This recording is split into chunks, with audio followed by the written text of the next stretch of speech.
All right, so 1, 2, 3, 4, 5, 6, 7, 8, 9.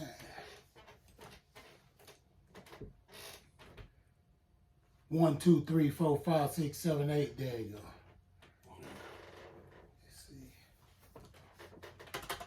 1, 2, 3, 4, 5, 6, 7, 8. Yeah, it's recording. Okay, here we go.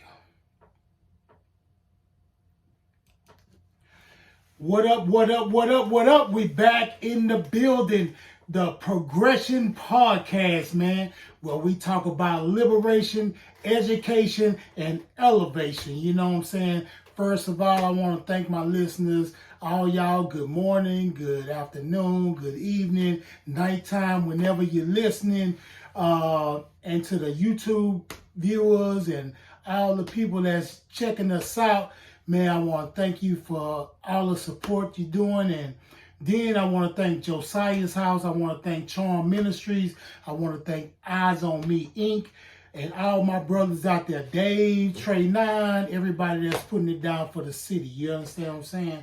So check it out. You know that the Progression Podcast, we highlight brothers and sisters that have been incarcerated, learned a hell of a lesson, and came out here and are elevating and doing positive things for the community and in their lives and in their wives' lives or their husbands' lives or who's ever. So, without further ado, my guest today is one of my homeboys. Yes, sir. Yes, sir. You know what I'm saying? So, I'm going to call him Junior, but that's Richard Nash. Right on. Right without on. the dash, you know what I'm saying? Without the dash, look, I tell people all the time, when from Low Life or the 5th Ward Boyz, that's it, to New Life, that's it, to Junior, that's it, to I'm still Richard Nash Junior, all the way around the Petunia. What's that song you say? You know, when I'm Low Life, I'm Richard Nash with no more cash.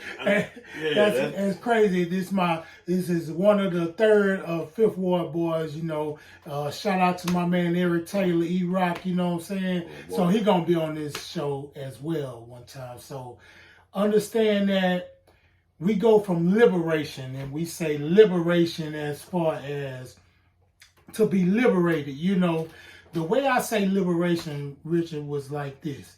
I say I was liberated from the street life. Right. Like, really, I had an appetite for destruction out here in the streets. Exactly. So, really, I was saved from them streets, and I was liberated to go to prison. Right. You understand what I'm saying? Yeah. And so, I got the education part while I was in there. Mm-hmm. I'm talking about not the education that they teach in the school. I ain't got a hell of an education. Right. And then when I got out, God allowed me to have that elevation. You know what I'm saying? Right. So I'm going to just start it from the beginning, start way back, your childhood. Mm-hmm. What was that about? So my childhood thing was cool, but it was dirty. Okay. Because like growing up, being I grew up in 5th Ward, and my mom always told me, like, hey, look, the clothes that we bought you, don't come home from school and play in them clothes. Right. You know, so it's like, I ain't have all the fancy stuff. But it's still valuable. But like my mom was like, no, this what we bought. Right. Don't go. So I took chances. You know what I'm saying? You know, I took chances. I came home, my bicycle was still outside. I hop on it and dirty my clothes up, and I had to come home and deal with the consequences. Oh yeah. You know what I'm saying? So it was the hood, the 5th Ward hood that we grew up in, man, bro. It was a challenge for a person like, man, go in the house, don't, like, you're not gonna get, or want you to get robbed or break in the house. It wasn't none of that. It was just like, go home and stay in there until I get home. Right. So that was my life as far as like in childhood. But then I ain't do exactly what you were supposed to do. What I was supposed to do. So, you know, it was a bill from that. So that's why I say, like, you know, a lot of people say, yeah, my daddy wasn't there. You know what I'm saying? I never knew him, but your dad was in the home. Yeah. You know what I'm saying? So you had mama and daddy. I did. And sister, you know what I'm saying? Yeah. And things was, you had love in the house. Right. But you still wanted the street life. I mean, explain that though. Yeah, I mean, the inside of my house, like my daddy went to work, my mom went to work, and my sister she was six years younger than me. So none of that had nothing to do with me getting out of school and going home and do what I needed to do as a kid. You know what I'm saying? So I did everything outside of the love that was there. You know what I'm saying? Right. Not realizing, like, I'm seeing it. That all my homeboys ain't had their mom and their daddy. A couple of them did. Mm-hmm. Yeah, a couple of them did. And they had the same repercussions that I did. Like, you do this here, you're going to get this here. Yeah. But we still, you know, it wasn't like it is today. Right. So we got out there and we messed up. As kids, you know what I'm saying? And so that kind of built a branch of challenges where we grew up at. You know what I'm saying? So the environment. Right. So it's like everybody was doing it. Like I did an interview like a few months ago, and it was this lady out of England. So she was like, did you grow up with your father? I said, I met my father when I was 22. Yeah. And she said, oh, that must have affected you so much. And then I was like, I don't know, because everybody on my street, we had two daddies. That was it, in two houses, you know what I'm saying? Like, yeah. And so then I thought about it after that. I say, man, I think that's normal. I thought that living like that with your grandmother, that was normal. But really, that's probably why I went to the penitentiary. I don't know. You know what I'm saying? That's what I was thinking, you know? Yeah. So my thing is, what led you to prison? So, knowing that a lot of people around me, so I started cutting hair in the sixth grade. Okay. Right. So the dudes' hairs I was cutting wasn't just dudes I went to school with. It was dudes that was in the streets. Right. So they used to come over my house and be arguing about dope sales and hustling right outside my house. Like, man, we can go out there and squabble it out right now. Yeah. No, No, what happened to the house? Yeah. No, I'm listening to this, but I'm just a person in the hood that everybody came to cut the price of the regular haircuts. We wasn't much. $7. Yeah. They came over somewhere where they could argue at. You know what I'm saying? Yeah. Like, you can go to Mr. Tate, get a haircut, but if you go to argue about some dope sales, they're going to kick you out and you can't come back no more. Yeah, that's so you coming over at my house. I lived in a mobile home, grew up in a mobile home for 13 years, and you can, hey man, y'all go outside. Even though my mom and my daddy wasn't there, I was like, man, y'all take it outside while I'm cutting. You know what I'm saying? And that's I grew up listening to it. You know what I'm saying? So what you saying, like, it almost was infectious. It was like a seed that was planted. Seeds was planted. Right. So if the haircutting thing, this is what I'm saying. If that didn't work, like, I'm hearing, so I know how to avoid this argument. Right. But at the same token, I'm like, this might be something that I can get into too. Because it's right there. Yeah. I can always tap on their shoulder. Hey man, I cut your hair. Yeah. So what's up? Yeah, give me a couple of, you know what I'm saying? Yeah, you know put it down. Right. Yeah. So my question though is, okay, because I know you done been in prison a million times. Yeah. But I'm telling you, I want to know about the longest time and where you did the time. Mm-hmm. First of all, where did you did the time, where you did the time, and how long? Okay, so this was a good thing for me. I did each segment of I did a total of 8.5, almost 9 years of being incarcerated away from society. Yeah. But the last one I did 7 years and a month. So it was broke down from the county, 14 months here, 11 months here. Yeah. So it was doable. It was broke. therapy. It was broke down to where like I wasn't stressing long enough to endure what I was doing. Yeah.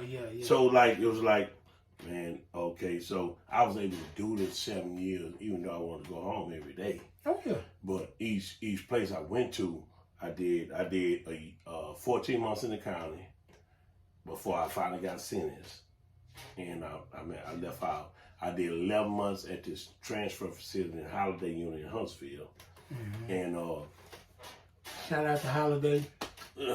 Right on, because one of my coworkers right now, that's his family prison. Right. And he told me, that's another story. But I did 11 months there. I ran into somebody that told me, hey, the lieutenant is from 5th Ward. And I'm like, I'm stuck in this cell for like 9 months, 10 months, and I ain't had no job. I'm just stuck in here just stressing. So I stopped him, put my hands behind my back, and I was like, hey man, I heard you from 5th Ward. I don't mean no harm or nothing. Like, man, I'm trying to get out of here and go do my time where they got a fan and a radio. Right. So like people don't really. I'm hearing the luxury of how it could be versus where I'm at. Right. So he was like, okay, so I can't help you too much outside of what you want to do. Right. That I can help you. So I was like, man, just send me to somewhere where I can go do my time at. Right. You know what I'm saying? I got 35 years. So put me in I forgot the name, but anyway, I went to that to find out where my next destination was going to be. Yeah, it's like a transfer. It's something with a C. I'll think of it in a minute. It'll come to me. But I went through that. They shot me over to another transfer facility. And then they shot me back. And I'm like, man, I'm back at the same, I'm back. What's going on? Yeah, so I'm like, well, okay, since I'm here, let me see if I can get me a barber job. That's what I do. I cut hair. So I went to they put me in a barber position. I stayed there for a minute, and a dude that used to be a correctional officer, he told me, he said, hey man, your case on appeal? I was like, yeah. He said, put in for a law library. To go to a unit that got a law library where you can fight your case. Right. And when he told me that, I put in for it, and they actually sent me to a unit that had a law library. And really, that, to tell you the honest God truth, that was a blessing. It was a blessing because I got to the fan and the radios and you know what I'm saying. Finally. Right. Little steps. Right. So I was moving around with that, and I started learning how to be. I'm gonna use inmate.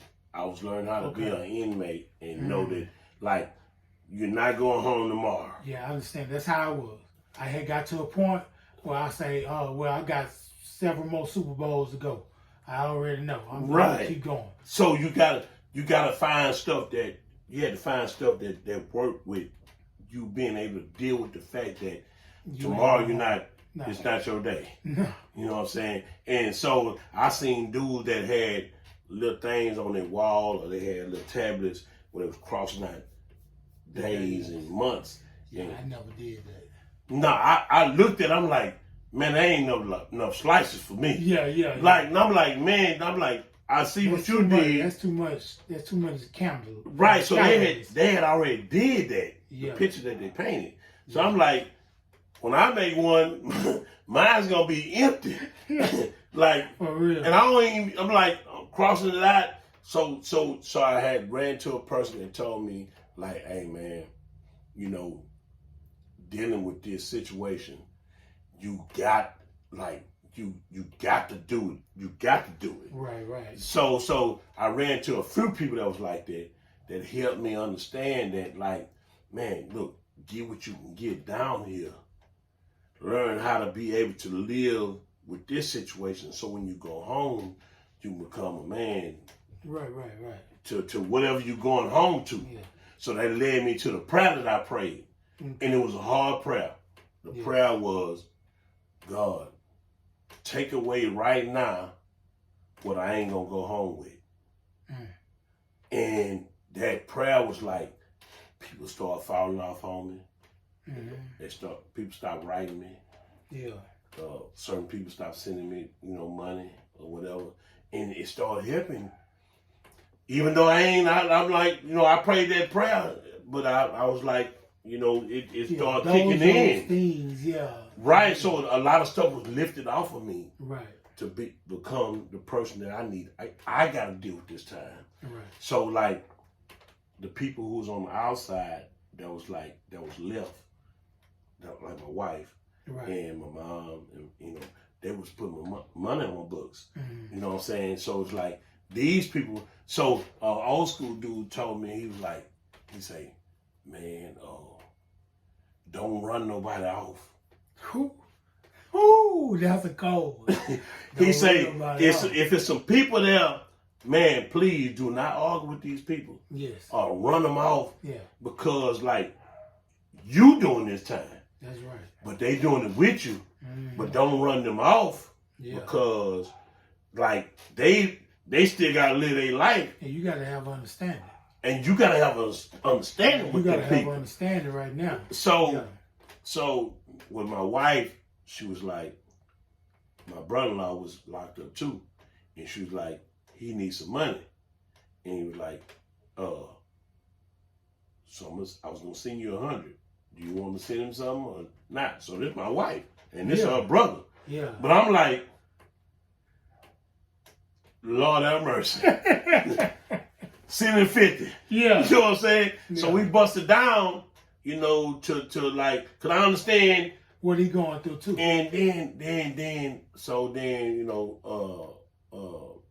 I'm gonna take you to this point, and I'm gonna bring it back. Okay. So when I got out, like I had to get in that same line to send somebody some money. My brother-in-law was still in there. Right. So I had to stand in the same line that my wife and my mama and whoever else stood in that line to send me that money. Yeah. It wasn't JPay then. It wasn't. No, it was. Look, I stood in that line at the check cashing place. Yeah.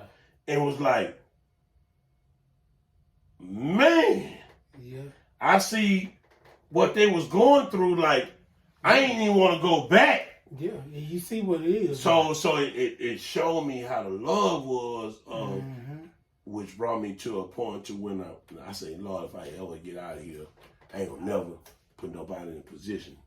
That's right. To do that. No That's what me and my wife was talking about the other day. Some of the decisions that we make, we don't know how it affects others in our family because, like me, I used to think that, well, I'm the one going to prison. What are they tripping about? Right. But really, it's this victim impact that we have that we don't know nothing about. You know what I'm saying? Yeah. You don't know what's going on. You don't know what person can break in the house and now you're not there.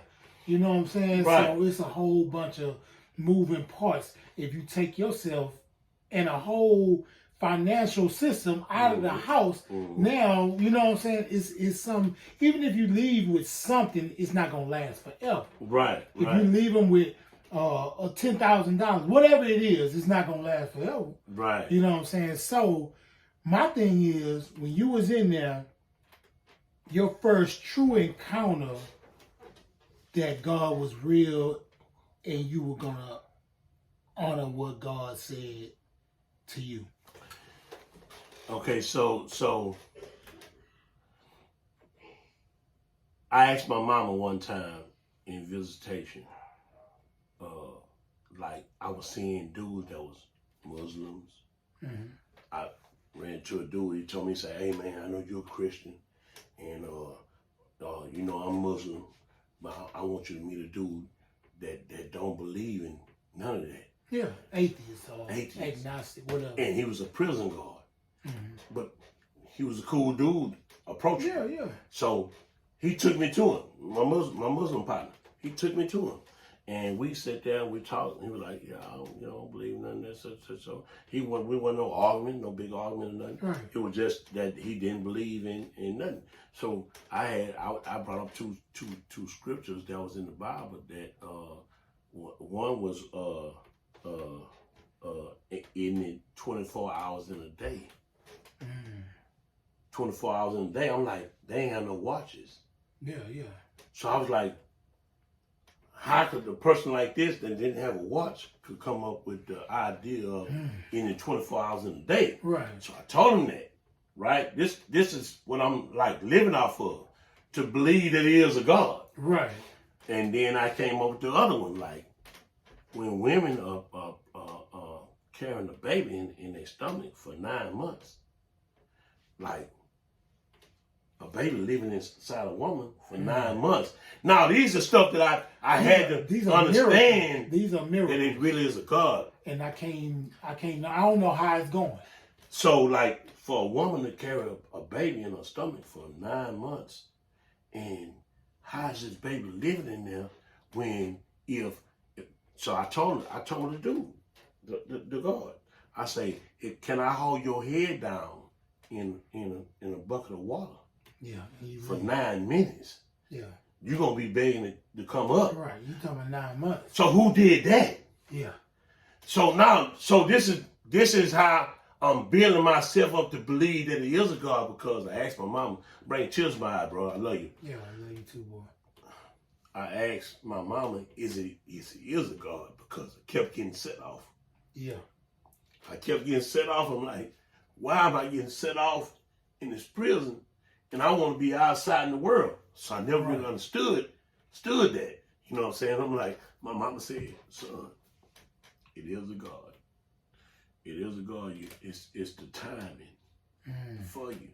So when I first got locked up, I was in the county and went to sociology, and the lady said, what you want to do? And I'm like, shoot, I want to drive trucks. Yeah. And so she's like, okay, they got truck driving down there, whatever. Yeah. So she put me down in sociology for CDL or whatever. So, make a long story short out of that, I went to all the places I went to. I got kicked out of this prison, kicked out of that prison, and they sent me to a prison that had truck driving. So I'm like, I just need to get over there. Yeah, you got that. But it was like, I had 35 years, like, it was like, it's gonna be hard for you to get over there. But it ain't the people, it ain't the what you know, it's the people you know. Right. And it was the prayer that I prayed. I had a I-60 in my pocket, and I was like, I said, man, I gotta get this to the warden, because ain't nobody else hearing it. Right. And I had the I-60. I say, warden, please, can I holler at you? You know what I'm saying? He was like, yeah. And my wife had been getting at the lieutenant and all that. Right. And they was denying all that. So I had the I-60 in my pocket, and the warden was like, yeah, I'll just walk around the doors and make sure, you know what I'm saying, whatever. And when he came back, I was like, hey man, I want to do this here, such so, but I can't do it because they said I got too much time, and you know, this, they want youngsters and, you know, whatever. Right. Make a long story short, he say, give me an I-60, man, write me an I-60. I'm like, I did that already. So I got one in my back pocket right now. Yeah. And man, he actually, the argument that my wife had with the lieutenant or whatever, put me in the spot that I was in, and then he broke, and I actually got in. He say, well, I don't have no barber job up there, but I do have a boot black position. Can you shine boots? Mm-hmm. I'm like, hey man, I shine boots. I shine them up. But hey, look, and I was decent with it, but I'm like, I ain't never shine nothing like. But I'm on me. I was on them wax floors. I learned how to wax some floors, man, just to get out. Just to get there. So I wind up, the warden got changed out to another warden, and I was like, man, I got to set off. Man, he said, what you want to do? I say, I wanted to go home, but I got to set off. He was like, well, what you want to do? And I seen that. I'm like, man, I want to get in truck driving. They said I got too much time, whatever. He was like, man, you know, I know the instructor. We frat brothers. Yeah. I can get you now. Not to cut you No, out. go ahead. But today, a pastor came to our church, but my pastor said, life moves at the speed of relationships. Right. He said that today. No, and it does. But, you know, when you want it, you want it. You don't understand the barriers that you got to For real. go through or go around or the long way around. Because everybody want a shortcut. Yeah, everybody. I do too. Yeah, I still want shortcuts. Yeah. You know, I want to bless the day. Yeah. But it don't come like that. Right now. And I understand, like, so, you know, so I wound up getting in truck driving after I put in sociology 6 years ago. 5 years ago. And I wound up going in there and getting my truck driving license. All right. And I wound up making parole 2 weeks later. Look After I got my truck driving when license. you got the CDL, bam. Now I got driving license and I'm in prison. Yeah, but then you get released. I get released 7 months later, and I was home for about a year because I had all the drug classes and all that. Right. I wanted a job when I got home. Yeah, like, I'm not going to the streets no more. Yeah, I feel you. And I put in the application at the workforce, all this. Everybody that was calling me was like, well, so this year, I never got no job. But I had got a truck driving job. A dude called me out the hood. Right. On the job. He say, hey man, you come over here. And you ain't got no experience, nothing. I'll show you what's up. Right. I said, well, give me that job. That's real. Jumped on top of it. And from that day, I ain't never had no other job but a truck driving job for 11 years. And that's not real. Almost 12 years. I'm the same way. I ain't got my CDL, but I had went to the city. Right. But I was still driving, but I wasn't driving out of state. Yeah. Or nothing out of city. But, you know, and those are things like, it's a guy, Boss Man Brewster, that does the CDL stuff that promotes it a lot. Yeah. You know what I'm saying? So the CDL thing, people need to move goods around. Right. You know, that's a thing. They need to move goods around. That's a job that's never gonna stop. Right. CDL or flight or however, a boat, however they getting it around. I done worked on the waterfront as well. Yeah. You know what I'm saying? We got to get goods and services around. It's got to be moved. Right? Yeah. So, with that being said, that day, that ATW day.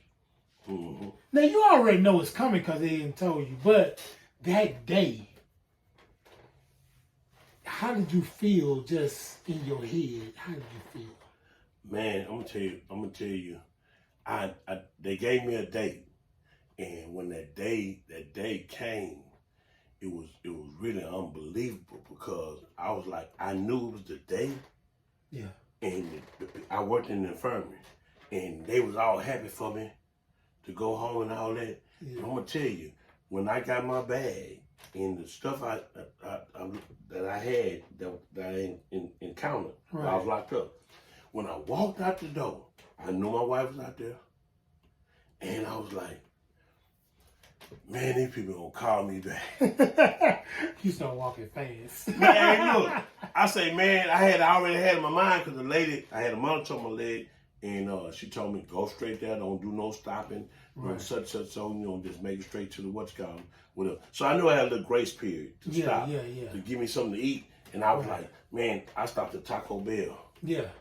Because I remember that. Some other world. Right. Yeah. And I was like, we rolled, me and my wife, we rolled. That mother tastes good, too. Dude. Man, it tastes, man. Oh, Lord. That tastes good. Man, it was wonderful, man. I already know that. And, that's cool stuff. And I didn't, when I got in the car with my wife, I didn't look back. Because I was like, whatever they comment, hey, man, you forgot your. I don't care. Man, you can have it, dog. Yeah. Give it to anybody that needs it. Yeah, I'm going forward. It's like them horses, when they run that race, they got the blinders on. I'm just going straight. I don't want it. Yeah, I'm going straight. Man, look, they let me go, and it's been 7 years. Right. That give it to anybody else. So, just the whole fact of being ATW. Right. Incarcerated. So ATW, a lot of people don't know that. Yeah. But all the way. All the way. You gone all the way. Now, I done had an ATW, but it was a mistake one time. Oh, okay. And I came down from the county, and then once they figured it out, about the little R&D spot, they was like, oh, no, we made a mistake. And I knew they made a mistake. Right, you already knew that. Shoot, I'm just going to run my with name. it. Yeah, I'm going to run with it. Yeah, but I got one thing I do different here. Mm-hmm. You know, people say, man, what message to the youth, to the kids do you say? But I say, what's the message to the adults, the people that's our age, that have children, that's, you know, doing the right thing, doing the wrong thing, whatever. Just what's your message you think to them? If you're still struggling with something that you know in your spirit that's not of God, that's not right, and you know it's not right, and you still struggling on how to not do it, just don't do it in front of the kids. I just did a post on that. Yeah, I seen that. Yeah. Don't do that in front of the kids because they don't really know. Right. So if it's in their DNA and they're seeing it, so like it's a big chance they're gonna run with it. Right. It's very seldom that a kid not go off of what they see their parents and that's my biggest thing. Like if you know it's not right, man, just don't do it in front of the youth because give them a chance to man, give them a chance or either show them some, hey, look, you ain't got to tell them what you went through. Right. Like, I did this. Hey, man, I don't want you to go through that. That's a cold one now. The guy today, that's just like crazy because the guy today, he was saying parents really don't teach their kids, like, let me light this stove right quick. Come here, put your hand right there. Mm-hmm. And then you say, ah! You say, yeah, see, don't do that no more. But see, we trying to teach you something and just say, just trust me. Right. You don't want to touch that stove. Right. Just trust me. Don't run out in full car traffic. Mm-hmm. Just trust me. Mm-hmm. You know what I'm saying? Don't just do it. Yeah. You know what I'm saying? And then you say, well, I'm going to show you how to do this. Yeah. Y'all don't go out there and y'all don't get your head knocked off. Mm-hmm. No, I'm going to try to prevent it right now because what we having right now is we have these functions where we teaching kids to do stuff, right? Mm-hmm. But then they got to go home in an environment that we don't know about. Right. So you just got them for about an hour. This person got them for all day to all day. You know what I'm saying? They cussing them out, calling them all kind of stuff. And sometimes they're not eating. Sometimes the health is messed up. Right. And then they the daddies and mamas to the little ones. Yeah. You know what I'm saying? Yeah. So that's why in my segment I try to do that one. Because it seems like we need to teach adults. And I don't know everything. Like I say, I'm learning every day too. Right. And I'm just dirt anyway. God had to reach way down. Right. We're still in molding. Yeah. We still getting molded all the time. You know what I'm saying? Yeah. God had to reach way down for me. Yeah. You know what I'm saying? So, man, it's been like crazy, but I gotta share this story though. I gotta share this story. This cat right here, you know, when we were young, right? Right. So we was at his house. I think I was like 18. And so I'm at his house and this little baby is crying. His daughter is crying. So she crying. And I said, oh, Richard, what did he say? Just don't look at her. Right. Just don't look at her. I said, but I can't, come on, man, we trying to write. What's going on? He say, see, I done got used to the crying. Like, right. Say, man, that story is crazy. Nah, my mom, I'm telling you, my mom, you say, son, can you please stop her from crying? I say, man, mama, I done gave her the bottle. Yeah. I done shook her. She done went to sleep. She done woke up. And she done did it. I say, I don't know what she crying for now. I done gave her everything. Yeah. So I wind up like drowning that out. Until she just cried herself to sleep. Right. I did that more than you saw it. Yeah, I know. What I'm saying? So you probably had to go through it. I was just down for that minute. Right, so I can take her somewhere else. If it's bothering you like that. But like I do this every day. Yeah, you was like, oh, she all right, just don't look at her. Right. Right. So I'm like, it ain't, she got milk, So yeah, a diaper ain't changed. You know, diaper change, all that. So yeah. That's real. Hey man, the Progression Podcast, man. So my man talked about his liberation from the streets, his education in the prison, and his elevation now. So what are you doing now? Because I know you got a lot of stuff. Your website.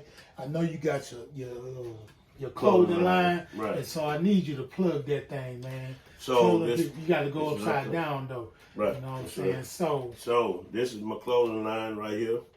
It's Gamma State University. It's real. And the meaning of Gamma State University is like if you so a lot of people never graduated. A lot of people never made it to college. Right. After they graduated from high school.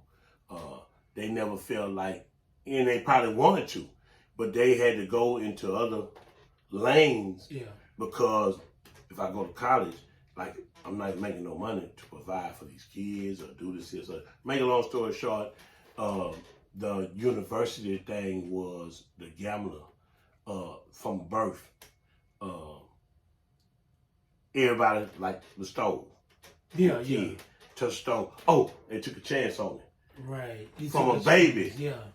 And like in life, like if you ain't just working for people and you want to take your chance, it's like it was a gamble of taking that chance. Yeah.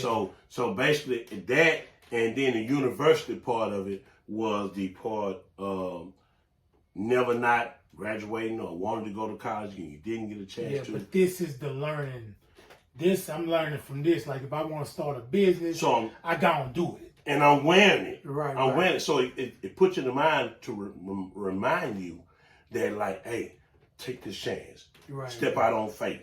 Yeah. Faith without works is dead. So it's like I'm a gamble. I'm gonna take a chance at it. You know. And the whole gamble thing came from a movie that I started that I was writing before the pandemic hit. Right. And I had teenagers that was in it. And everybody went this direction, that direction, but I held on to the word gamble. Mm-hmm. So the Gamma State University thing was like, it was a whole college thing of me. I never went to college, but I did get my CDLs through a college.